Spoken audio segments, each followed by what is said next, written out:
নমস্কার বন্ধুরা, এখন আমরা ইতিমধ্যে পৌঁছেই গেছি ফাইনালি বীরভূমে সেই ঐতিহ্যবাহী পৌষ মেলাতে।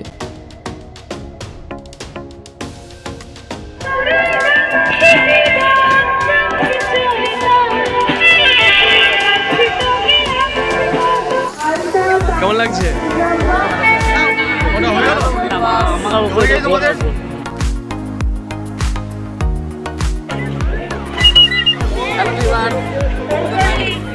ভিড় অসম্ভব ভিড় বোলপুর মেলাতে। সোমনাথ একটা টুপির মধ্যে কিনে নিয়েছে।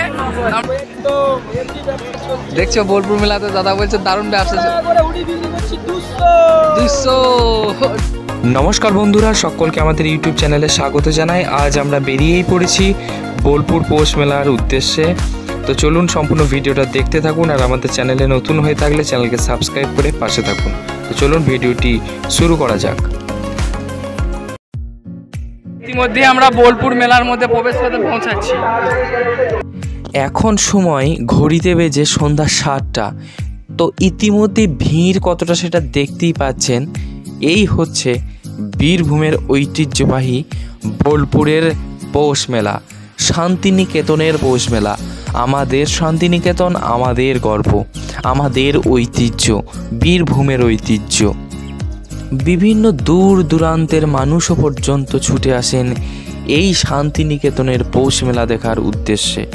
বন্ধুরা, এবছর যদিও 2024-এ 23শে ডিসেম্বর থেকে 28শে ডিসেম্বর পর্যন্ত মেলা থাকার কথা রয়েছে, তো আজ আমরা একদম অন্তিম দিবসে এসে উপস্থিত হয়েছি। আর শেষ দিবসে যে কতটা ভিড় সেটা দেখতেই পাচ্ছি। অসম্ভব ভিড় বোলপুর মেলাতে। সোমনাথ একটা টুপির মধ্যে কিনে নিয়েছে। আমরা ঘুরছি সবাই মিলে।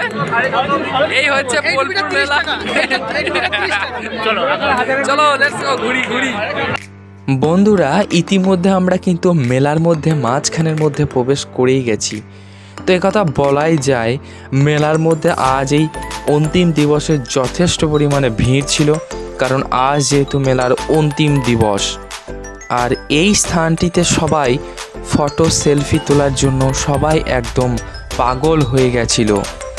আসলে সবাই আনন্দ করবে নাই বা কেন, কারণ এটি হচ্ছে মেলা।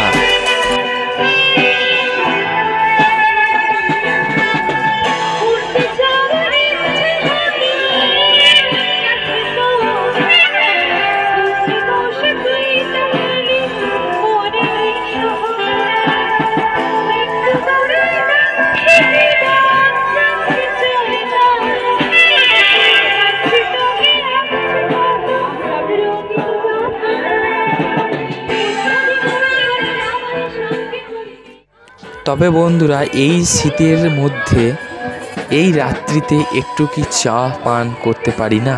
অবশ্যই আমরা চা পান করতেই পারি এই মেলার মধ্যে, তন্দুরি চা।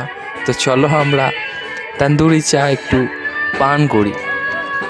আর তোমরা অবশ্যই কে কে চা পান করতে ভালোবাসো এই শীতের রাত্রিতে, অবশ্যই কমেন্টে জানাতে ভুলবে না। আর এই তন্দুরি চা কে কে খেয়েছো অবশ্যই কমেন্ট করবে। জাস্ট দেখে অসম্ভব সুন্দরই লাগছিল যখন এইভাবে দাদা তৈরি করে সমস্ত মেলার সেই ভ্রমণ প্রেমিকদের কাছে সেই চাটি পরিবেশন করছিলেন। সত্যি সুন্দরভাবে দাদা আমাদেরকেও আস্তে আস্তে দিলেন, খুবই সুন্দর। এটি যদিও 30 টাকা দাম ছিল বোলপুর মেলার মধ্যে, তবে সত্যি দাম নিলেও কিন্তু চাটি কিন্তু অপূর্ব সুন্দর খেতে, এটা আমি বলতেই পারি। কারণ যেহেতু এটা আমি নিজে পান করেছি, তো সেই জন্য এটা আমি বলতে বাধ্য। অবশ্যই নিঃসন্দেহে তন্দুরি চাটা খেতে ভালো। এর পরবর্তীতে চলে গেলাম এক বাঁশি বিক্রেতা দাদার কাছে।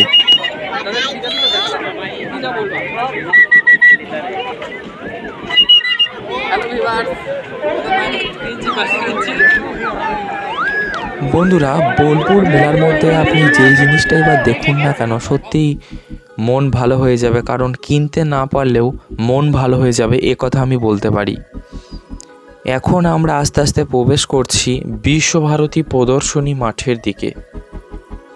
আস্তে আস্তে দেখতে থাকুন ও প্রদর্শনী খুব সুন্দরভাবে সেই প্রদর্শনীর স্থানগুলো পরপর দেওয়া হয়েছে, সেগুলো দেখতে থাকুন। আমরাও আস্তে আস্তে এগিয়ে গেলাম ও আমরা আস্তে আস্তে দর্শন করতে থাকলাম সমস্ত বিভাগগুলো। জাস্ট অপূর্ব সুন্দর সমস্ত ডিপার্টমেন্টের সেই কারুকার্য, একথা বলাই বাহুল্য। তো এটা আমরা বলতেই পারি বীরভূমের এই একটি আমাদের পৌষ মেলা, শান্তিনিকেতনের পৌষ মেলা আমাদের সত্যি গর্বের বিষয়। এই মেলাতে শুধু জামা কাপড়ই নয়, খাবার দাবারই নয়, বিভিন্ন সাংস্কৃতিক অনুষ্ঠানেরও আয়োজন হয়ে থাকে। পাশাপাশি এমন সুন্দর প্রদর্শনীগুলোকেও তুলে ধরা হয় এবং বিভিন্ন দূর দূরান্ত থেকেও বিভিন্ন পাটের জিনিসগুলোকে আনা হয়েছে, সেটা আমরা পরবর্তীতে দেখব। তো এখন আমরা সেই প্রদর্শনীটাকে আস্তে আস্তে দর্শন করছি। খুবই সুন্দরভাবে আমরা প্রদর্শনীটা পুরোটাই সম্পূর্ণ দর্শন করলাম। যদিও এখন রাত্রি প্রায় 10টা, এর জন্য একটু হলেও ভিড়টা কম। তো সন্ধ্যার দিকে যথেষ্ট পরিমাণ ভিড় ছিল, কারণ আজ যেহেতু শেষ দিবস মেলার মধ্যে, এবং একথা বলাই যায় মেলার মধ্যে অনেক পুলিশ প্রশাসনও ছিল, যারা অক্লান্ত পরিশ্রম দিয়ে সাহায্যের হাত বাড়িয়ে দিয়েছেন এবং সমস্ত এনসিসি ডিপার্টমেন্টের ভাই বোনেরা খুব সুন্দরভাবেই অক্লান্ত পরিশ্রম দিয়ে মানুষকে পরিষেবা দেওয়ার চেষ্টা করছে মেলার মধ্যে থেকে এবং মেলার বিভিন্ন প্রান্ত থেকে। চারিদিকে রাস্তা থেকে সমস্ত জায়গায় ছড়িয়ে ছিটিয়ে রয়েছে এনসিসি ভাই বোনেরা। সকলেই অক্লান্ত পরিশ্রম দিয়ে তারা সুন্দরভাবে মেলাটিকে পরিচালনা করার চেষ্টা করছেন। বন্ধুরা, এখন আমরা প্রবেশ করছি সেই বোলপুর মেলার মধ্যে। খুবই সুন্দর একটি আমরা পরপর সেই জুটের অর্থাৎ পাটের সমস্ত তৈরি জিনিসপত্রগুলো আস্তে আস্তে দেখতে থাকবো। তবে অনেকটা ভিড় ছিল তখন যখন আমরা এখানে প্রবেশ করেছিলাম। সমস্ত কিছু প্রোডাক্টই পাট দ্বারা তৈরি, যা কিছু দেখছেন সমস্ত কিছুই পাট দিয়ে তৈরি।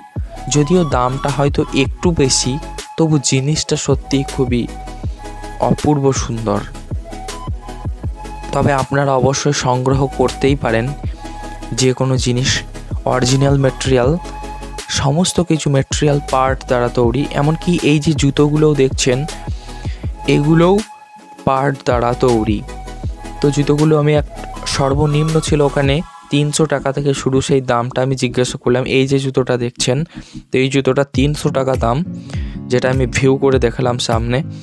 তো সর্বনিম্ন 250 থেকে 300 শুরু। তো বিভিন্ন দামি দামি আরও জিনিস রয়েছে এবং সমস্ত কিছু অরিজিনাল পার্ট দ্বারা তৈরি। তো এই জায়গাটা সত্যি প্রবেশ করে আমার মনটা সত্যি ভালো হয়ে গিয়েছিল সন্ধ্যাতে, এই কথা বলতেই পারি। তো অবশ্যই বোলপুর পৌষ মেলা এলে তোমরা এই জিনিসগুলো অবশ্যই দর্শন করবে, কারণ ইউনিক কিছু দেখা, ইউনিক কিছু জানাটাই আমাদের এই জীবনের উদ্দেশ্য। নতুন কিছু জানা, নতুন কিছু দেখা, নতুন কিছু করাই আমাদের উদ্দেশ্য। এই হচ্ছে আমাদের সেই শান্তিনিকেতন, বিশ্বকবি রবীন্দ্রনাথ ঠাকুরের সেই শান্তিনিকেতন। মনটা বড্ড জুড়িয়ে যায় এই স্থান এলে। আমাদের গর্ব আমাদের শান্তিনিকেতন। আপনারাও আসুন আমাদের এই বীরভূমের বোলপুর শহরের বুকে এই একটি বড় পৌষ মেলা। তো চলুন এবার আস্তে আস্তে আমরা এগিয়ে যাই মেলার পথ দিয়ে। বোলপুর মেলাতে আমরা যতই বলি না কেন জামা প্যান্ট সস্তা, কিন্তু দামও কিন্তু অনেকটাই। কাকা কাকা ব্যবসা কেমন চলছে? দেখছো বোলপুর মেলাতে দাদা বলছে দারুণ ব্যবসা। 200 জয় হো।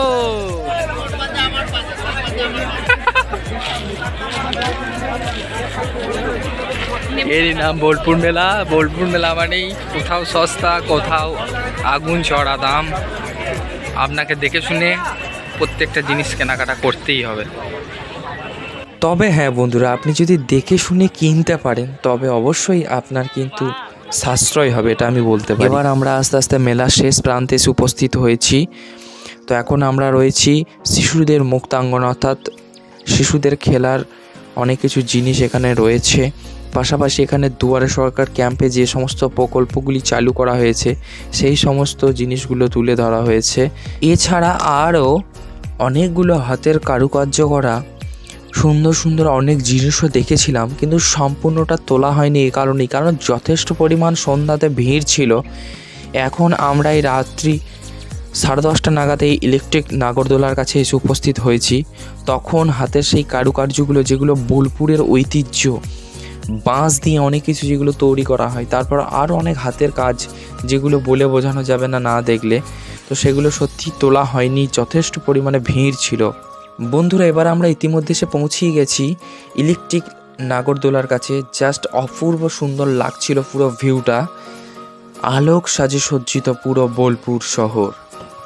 তো ফাইনালি আমরা বোলপুর মেলা সমাপ্ত করে এখন রাত প্রায় 2:30, তো তার মধ্যেই আমরা একদম পৌঁছে গেছি লাভপুরে সেই লাঘাটা ব্রিজের মধ্যে। তো চলো, শুভরাত্রি, সকলে ভালো থাকো, সুস্থ থাকো, দেখা হচ্ছে পরের কোনো ভিডিওতে। টাটা।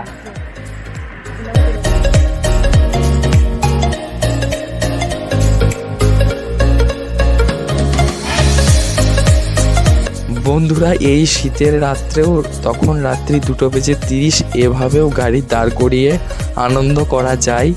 তো সত্যি এটাই আমি বলবো, আনন্দ করো সবাই, ভালো থাকো, খুব খুব ভালো থাকো সবাই।